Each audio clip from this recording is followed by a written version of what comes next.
Hi,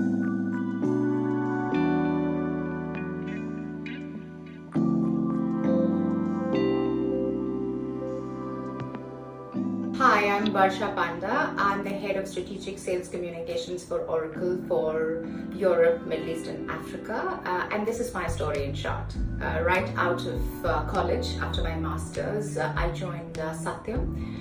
At that point, and this probably gives my age away, but Satyam was, a blue chip Indian IT company. My plans were to spend a couple of years, get some industry exposure, and then probably head into a PhD program that I was interested in. Never went back to PhD, though did a lot of studies otherwise, but that was how my Satyam story started. I spent about 6 years with them. In fact, I was there when the huge crisis hit Satyam, and it was my first real experience of managing crisis at that kind of a scale. Right? It was not being thrown into the deep end of the pool. It was like somebody threw you into the sea to see if you could sink or swim. So I did learn how to swim. Post that, I spent about a couple of years with HSBC. My only time outside of technology, because the rest of my entire tenure has been across different technology companies, from services to enterprise technology to consumer internet. Speaking of which, after 2 years at HSBC, I took on a role with Yahoo. I was first based out of Bangalore, then I managed their Yahoo, the PR for all of Yahoo India. Then I took on a role that was corporate PR, product PR, and moved to Singapore, taking care of a lot of the Asia Pacific work that was happening. And then I moved on to a global role at Yahoo, for which I spent several months actually working out of the US as well, which was the technology communications, technology PR. And then my primary markets were the US, of course, UK, Israel, and some parts of Asia. And after about close to 6 years at Yahoo, there was this very interesting role in Oracle, which again brought together a lot of my experience in crisis and transformation communications, both from Satyam and from Yahoo. And I joined their JPAC team for the applications business. Then went on to do a couple of roles, across the applications business, took on an international role, and now I head Europe and Middle East Africa. Well, I think, one of the first things that one needs to do is to clearly identify your market within the industry. And I say this because, especially for an area like communications, or for that matter marketing, storytelling, the industry is a huge space, right? You're never really doing any kind of strategy that addresses the entire space, right? So it's very important, the first thing in your strategy, the parameter really, is to identify what your market is. And again, let's not fall into the trap of identifying a market like saying Western Europe, India. They don't mean anything, because markets are finally people, right? So what you need to identify as a market is, where is the real change and the biggest change you're trying to create, right? Is it in your employee's mind? Is it in your investor's mind? Is it in your consumer's mind? And based on that, it's interesting. You may find that I'm just saying, it's an audience, but that's where I'm saying, strategically speaking, there is nothing called an audience. No one's bought a ticket to come and actually watch something. There is no audience. There's a market, and you've got to make your presence felt in that market. So the first thing I would look at while devising a strategy is, what is that market? Beyond obviously the usual templatized ways of looking at it. What are the human dimensions of that market? And what I mean by that is, for example, I work today in a sales environment, right? It's a very high pressure environment. There's quarterly pressure. It's market driven. It's a tough world in a way, which is very different from a product development world where I've worked before. So in this world, to create conviction, I think executive brand building has been very important for us, because a huge set of people need to trust and believe that the leader they're being asked to follow, what is the leader's vision, what does the leader really want from them, what does it mean to be aligned to that. So it's fundamentally important. The second thing I'd say is that because it is such a high pressure environment, and these are sales folks, which means they hear some yeses, some nos, they kind of feel the customer's response much more than probably any other division in a company does, right? So to get through to them, to engage them, what is really required to engage them, that's the second line of the strategy. And the third one, I call it the skin in the game layer of our strategy. The parameter here is beyond your craft, beyond your expertise, beyond the areas you're comfortable with, and beyond the areas you know you could deliver and survive.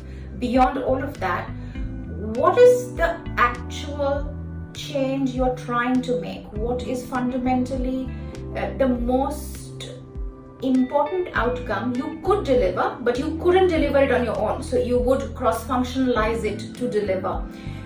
In my case, that would be creating confidence, amplifying that confidence really in the brand itself.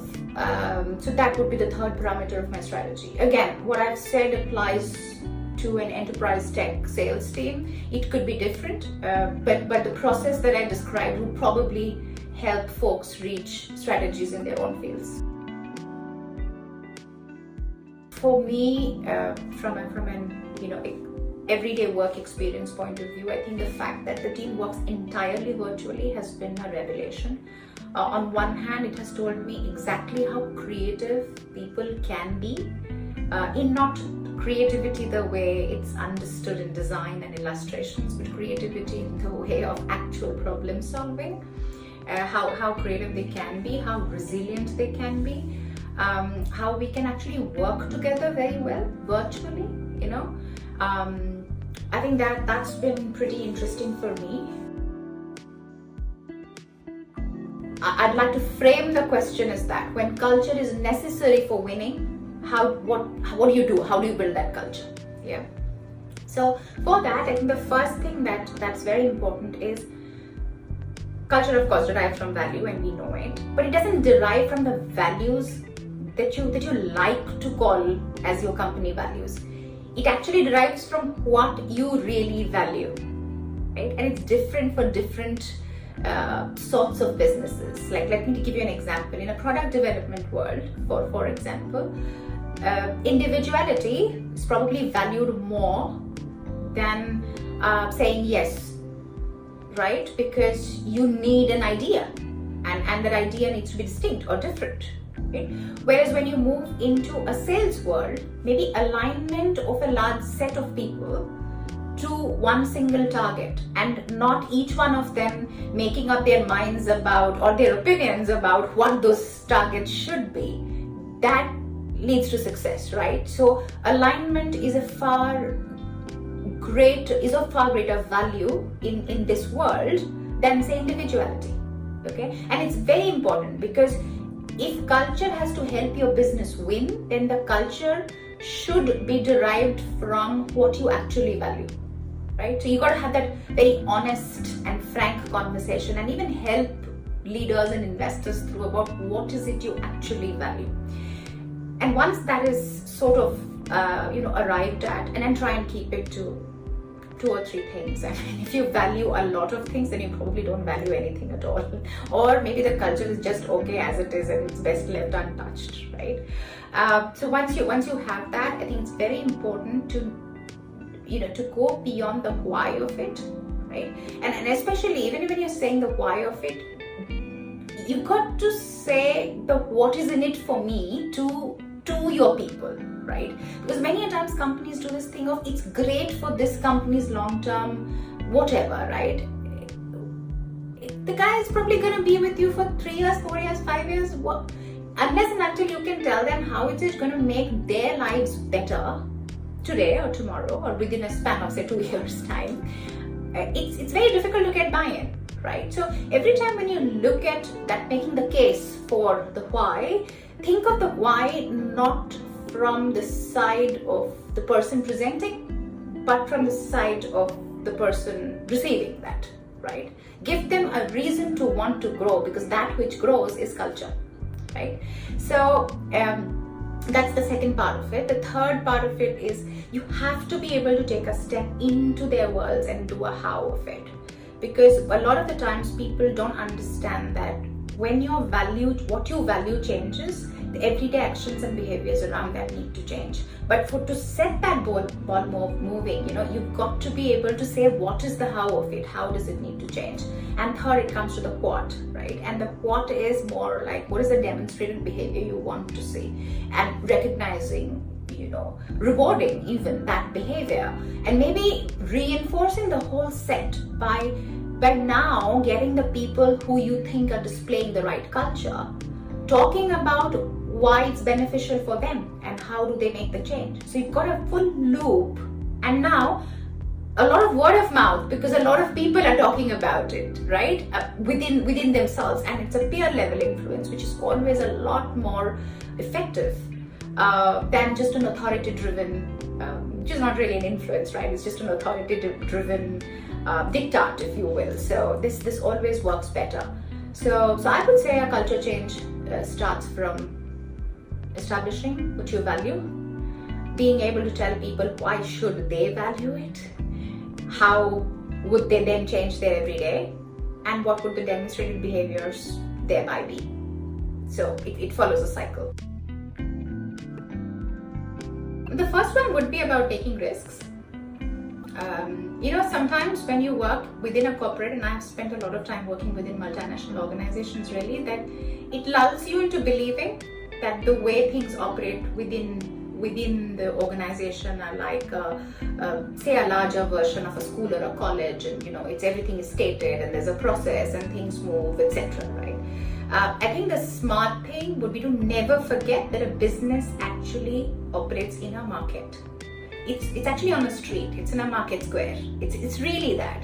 And if you can always remember that energy and bring it into your everyday of work, where you know that risk taking is what leads to rewards and growth and recognition and an identity for yourself, you are probably not going to be lulled into somebody who only follows the process, or only swears by a protocol, or finds themselves paralyzed when templates change. So I'd say not being that person, but being the person who's completely comfortable with the fact that a business needs to have an energy of the market is supremely important. And the second thing is there's nothing like smart work versus hard work. I think I really need to call this out, because whether it's people who work for a business or a startup founder or Sherlock Holmes, it doesn't matter. How intelligent you are does not matter. You really need to outwork. You need to outwork people if you need to make your mark. You need to outwork competition if you want to win. You need to outwork a problem if you want to solve it. You've got to work till the problem goes to sleep, because then you have a chance of really looking at what it is and solving. The third part of it is, at work, you're always dealing with people, right? And you're dealing with people as a function of all that they have experienced that day, of all that they're afraid of all that they desire. You're actually dealing with a full person always.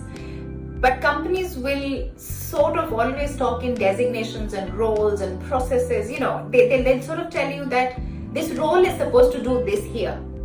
But if you go believing that, you will be surprised by the person that you meet, because the person is bringing in a whole baggage of many other things, some good, some bad.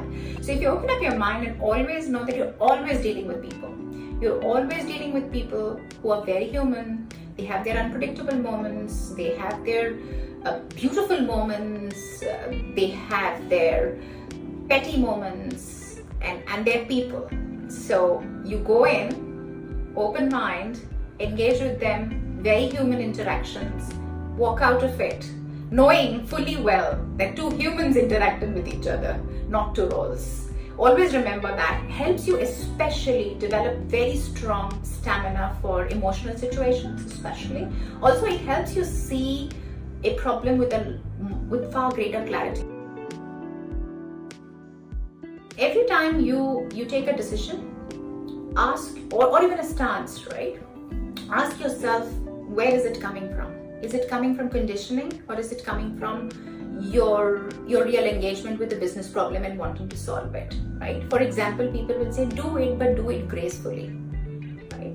Is gracefully going to help the business situation, or is gracefully an additional ask of a woman leader, of a female leader, which is not made of any other business leader? If it's the latter, drop it, doesn't matter. The market doesn't really care. But if it is needed, if grace is needed in that situation from an effectiveness standpoint, please channel all the yins and yangs and whatever helps you and be graceful about it. But very important, step out of conditioning, because conditioning is something, it exists in you, in all of us, right? And remember that thing, I mean, we are, as women, the expectation from us is so much of perfection, so much of grace, so much of compliance. If compliance is not going to help you in a business situation, right? By the way, I don't mean about official compliance, please comply to all of it. I mean complying to an expected outcome of a situation. If you need to break that expectation, do so. And if you don't appear very elegant or graceful doing that, just go ahead. If you're playing soccer, huff and puff and play soccer. Okay? Don't try to look good doing that. Just go ahead and keep your eyes on the ball and go ahead and score the goal. Alright? So that's very important. That's the first thing. The second thing, and it ties back to something I said about my own learning about taking risks, right? I find women they tend to take lesser risks, but I'm not going to tell you just take a risk. I'm going to try and help you fight the conditioning that makes you take lesser risks, right? I find we fear rejection. We don't like to hear a no. We fear rejection. We are very, very concerned with, oh my God, what is that person going to think of me? Okay.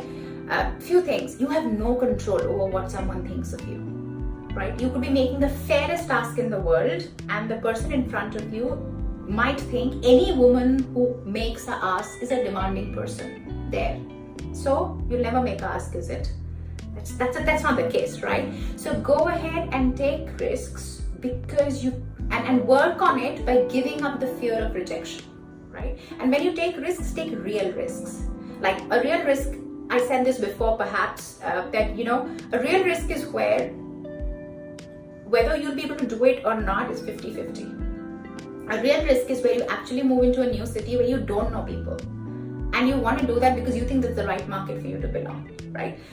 So take real risks, not things which sound like risks, but actually you have 80% of that under control. That's not a risk. That's unlikely to lead to the kind of growth you're looking for. Take a risk with the negotiation. Take a risk with asking for what you really want. Take a risk in putting up your hand for a project of which you probably have great intention of doing it right, but you only know 50% of it. Put your hand up for it. Take that real risk. Don't wait for the next diversity event in your company or in your forum or in your community to give you an exposure to who you should be inspired by. Yeah, don't wait for curated inspiration, because curated inspiration will lead you to lean in or maybe becoming, or a couple of those, right? Every year some stamped approved pieces of inspiration, female inspiration especially, are made available to us, and they sort of spread across all forums of diversity conversations that here. And on March 8th or whatever is Women's Day, there's a fight for which forum should talk about which curated experience of it. Drop it. Go find your own inspirations. Go find those women leaders locally, nationally, internationally, from other fields. Go and find them as who you really respect, who you really resonate with, right? Go and find the Grace Hopper if you are in technology. Go and find Angela Merkel if you are in corporate or politics. Trust me, it's pretty similar, the walks. Go and find people that you actually resonate with. It doesn't have to be Merkel, it can be Jacinda Ardern, but find your person, find who you are going to be inspired by. Give yourself that opportunity and space. And it could be a teacher from your school, it could be your mom, right? It could be anybody, but give yourself the space of at least not allowing curation in choosing your own inspiration. It's a fundamentally important step for women to take, because so many of our rights are so curated that at least who we are inspired by, that should come from within us. right? We deserve that. So do yourself that, give yourself that which you deserve. Go and find your own inspiration. I think it makes a lot of difference to the energy with which you turn up for each day.